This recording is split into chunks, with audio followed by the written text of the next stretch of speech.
અહીં દરેક સન્નારીઓમાં બિરાજેલ ધર્મરૂપી આત્માઓ. વ્રતો એટલે સંસ્કાર અને સંસ્કૃતિનો એક સુભગ સમન્વય. ઋગ્વેદમાં એક સરસ શ્લોક લખેલો છે કે ન ત્વમં કામયે ન સ્વર્ગમ ન રાજ્યમ ન પુનર્ભવ કામયે દુઃખ તપ્તાનામ પ્રાણીનામ આર્તનાશન. અને કદાચ જે વ્રતો કરે છે ને એ સ્ત્રીઓ માટે જ આ શ્લોક લાગુ પડે છે, કારણ કે સ્ત્રીઓને સ્વર્ગની, રાજ્યની કે પુનર્ભવની ઈચ્છા નથી, એને ફક્ત પ્રાણીઓના દુઃખની ઈચ્છા છે. એનું દુઃખ ત્યારે એનું સમાપન થાય, ફક્ત એને શાંતિ મળે. આજે જે હું વડસાવિત્રી વ્રત પર બોલવા જઈ રહી છું ત્યારે એના જે 6 મૂલ્યો છે, એનું પ્રાકૃતિક, એનું વૈજ્ઞાનિક, એનું શારીરિક, એનું માનસિક, એનું આધ્યાત્મિક, એનું ધાર્મિક અને એનું સામાજિક મહત્વ શું છે એના પર હું પ્રકાશ પાડીશ. સૌથી પહેલા લઈએ પ્રાકૃતિક મહત્વ. તો પ્રાકૃતિક મહત્વ એટલે વડસાવિત્રી એટલે જનરલી એમાં વડલો છે એટલે વડનાની પૂજા કરીએ એટલે પ્રાકૃતિક મહત્વ થઈ ગયું. એને અનુસંધાને આપણે અહીં પર્યાવરણ પ્રેમીની વાત કરવામાં આવી છે કે પર્યાવરણ એક બચાવ.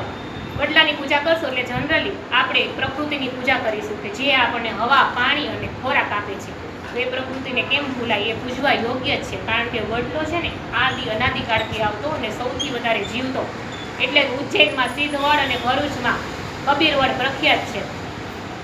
આપણે વડલાને સૂતરના તાતણાથી બાંધીએ છીએ, કારણ કે એક સ્ત્રી જ્યારે વર્ષોથી વાત કરીએ, એક સ્ત્રી જ્યારે પ્રદક્ષિણા 11 પ્રદક્ષિણા કરેલી, કેટલી સ્ત્રીઓ પ્રદક્ષિણા કરે એટલે જે વડલાનું હૃદય છે ને એને આધાર મળે છે અને વધારે ટકી રહે છે.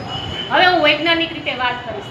વૈજ્ઞાનિક રીતે આપણે જનરલી દરેક વ્રતોમાં ઉપવાસનું મહત્વ લખેલું છે. એવી જ રીતે વડસાવિત્રી વ્રતમાં પણ એ ઉપવાસનું અને ફળાહારનું મહત્વ લખેલું છે, કારણ કે જેમ જેમ વ્રતો આવતા જાય છે તેમ તેમ વાતાવરણમાં પણ બદલાવ આવે છે, એની રોગ પ્રતિકારક શક્તિ માણસોની મન પડે છે અને આ પાચન શક્તિ મન પડે છે અને એના જે જીવાણુઓ હોય છે એના સામે શરીર લડી શકતું નથી. એટલે ફક્ત એક દિવસ આપણે જો ઉપવાસ કરીએ તો આપણા જે શરીરની રોગ સામેની જે લડત છે ને એ વધારે મજબૂત બને છે.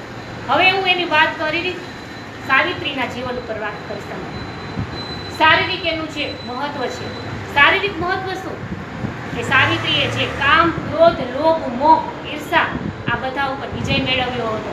આપણે પણ આ વ્રત કરીને કઈ રીતે, તો સાવિત્રી એક પતિવ્રતા સ્ત્રી હતી એટલે એને કામ પર વિજય મેળવ્યો હતો.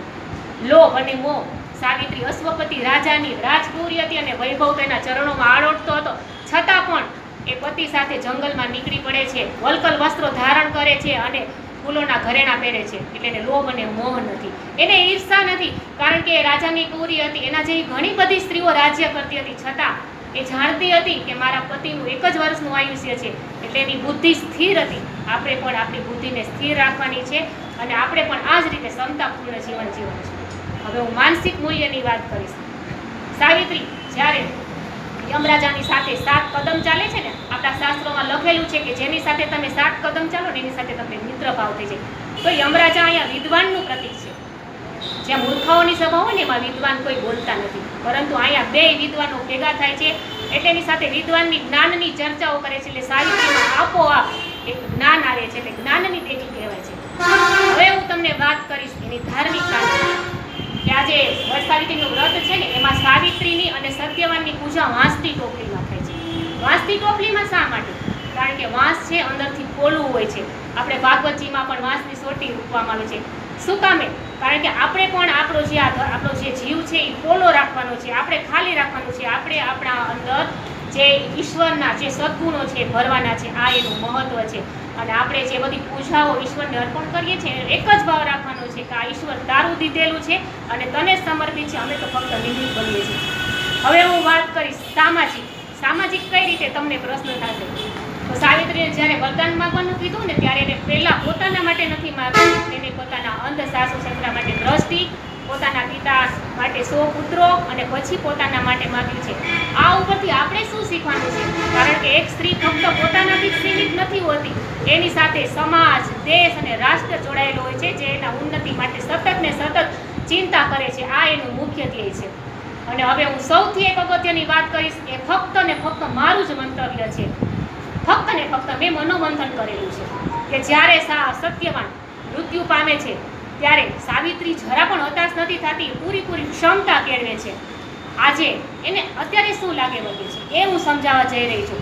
કે આજે કોઈ પણ સ્ત્રીનો પતિ જ્યારે હતાશ થાય છે, પડી ભાંગે છે, નિરાશ થાય છે, એ મૃત્યુ બરાબર છે, ત્યારે પત્ની એને કહે છે કે તમે ચિંતા ન કરો નાથ, હું છું ને. 3 જ અક્ષર કહે છે, હું છું ને. અને એ મૃત પતિને એ ફક્ત 3 અક્ષર કહીને જે સજીવન કરે છે, બેઠા કરે છે અને દરેક પરિસ્થિતિઓમાંથી જેને ઊભો કરે છે ને, સજીવન કરે છે, એ જ સાચા અર્થમાં આજની સ્ત્રીઓ માટે વત્સરાવિત્રીનું જીવન યથાર્થ રૂપે છે.